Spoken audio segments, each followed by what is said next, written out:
Last month, Jorge Masvidal was arrested for his part in an ambush attack on welterweight rival Colby Covington. Chaos was victorious when the pair met recently, scoring a unanimous win over Masvidal, which did nothing to smooth over the pair's vicious relationship, which turned out to be a factor in Masvidal's behavior after the fight. Today, we're discussing Masvidal's attack on Covington, so stay with us. First up, where does the beef come from? Masvidal and Covington were at one point inseparable. Having trained together at American Top Team in Florida, the pair also lived together for a time and were best of friends, but no longer. Usually, if there's a beef leading up to a fight, it's all forgotten about after the fight, but this was anything but the case after the pair recently fought. For both parties, the beef is personal, but where does it stem from? Well, it depends who you ask. Masvidal will tell you that his hatred of Covington stems from the latter ripping off one of his coaches at ATT, who he failed to pay for his services during a training camp. This led to Masvidal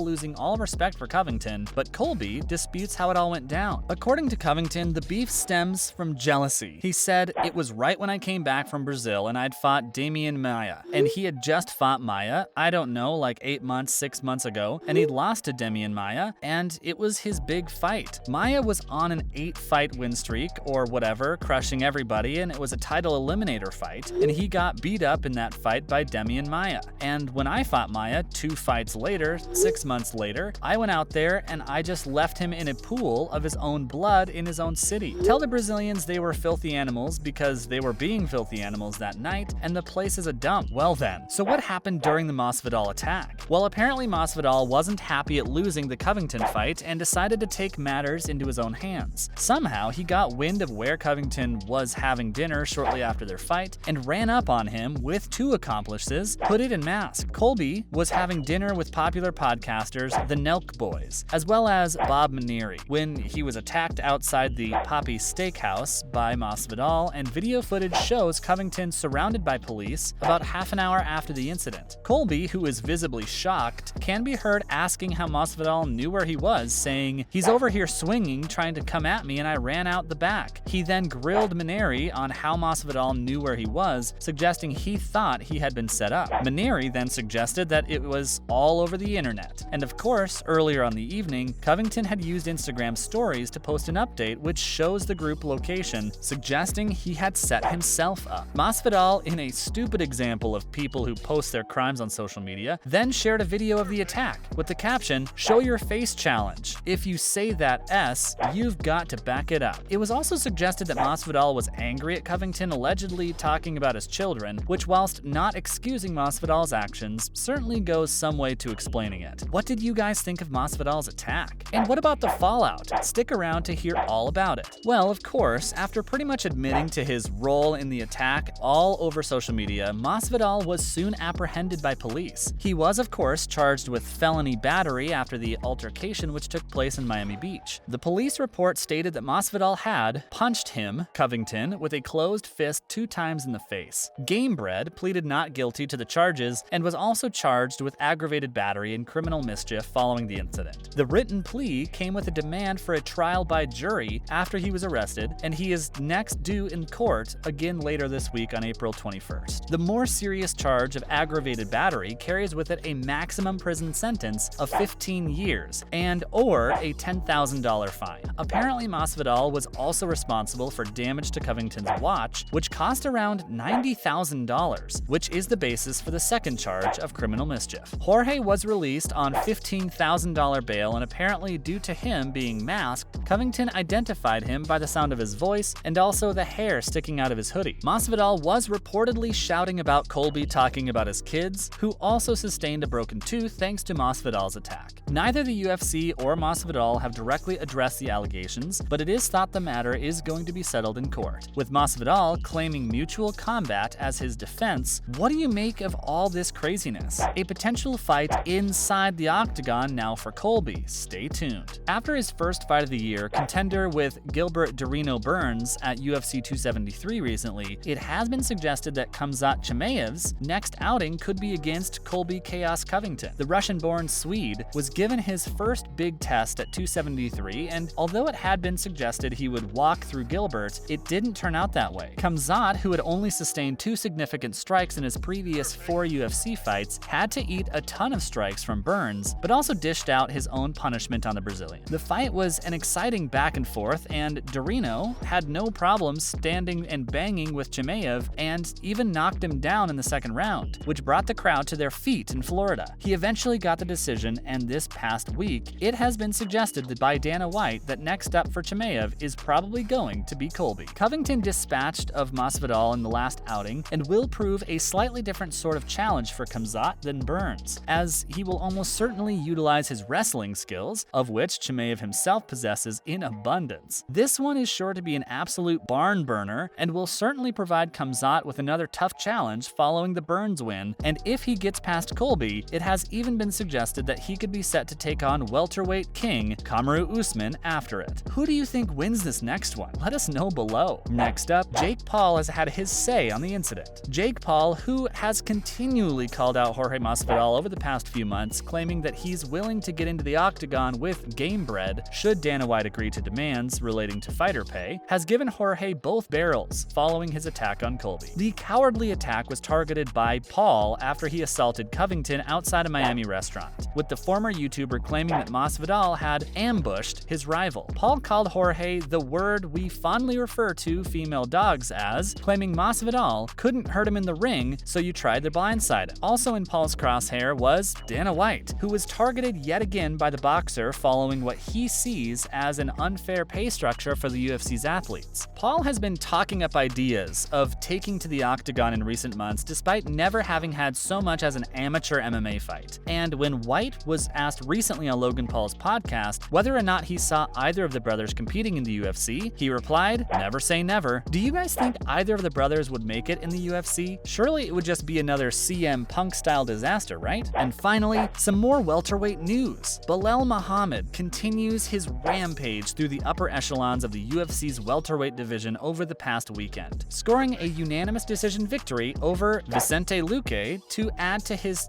3-round bullying of Stephen Wonderboy Thompson last December. And following the fight, in which he improved his record to 21 to 3-1, the Illinois native suggested he should challenge either Colby Covington or Khamzat Chimaev, and it's hard to disagree that Muhammad should now be given a big fight, as he is now in the middle of a 7-fight win streak. In the post-fight press conference, Muhammad said, "I feel like there's a lot of guys above me that don't have fights. I don't even think Leon has a fight. They're saying Usman, but I just don't think Usman's ready for that yet. So if Leon's gonna wait all the way until September, October, it just doesn't make sense. I think that fight would make sense, but you know what? You guys are gonna post a headline. He wants to fight Leon, and the fans are gonna be like, he's such a crybaby. Poking the hive, blah blah, so I don't even want to call him out because I don't want to offend anybody." Muhammad then went on to reference the fact that Khamzat and Colby are currently on win streaks and neither have fights booked. Having not lost a fight in 3 years, it's hard to argue with Muhammad's claims that he should get a big fight. As always, thanks for dropping by today, and remember to tune in again next time for some more fun and games. Also, why not do us a solid and like, share, and subscribe to our channel? Adios, amigos.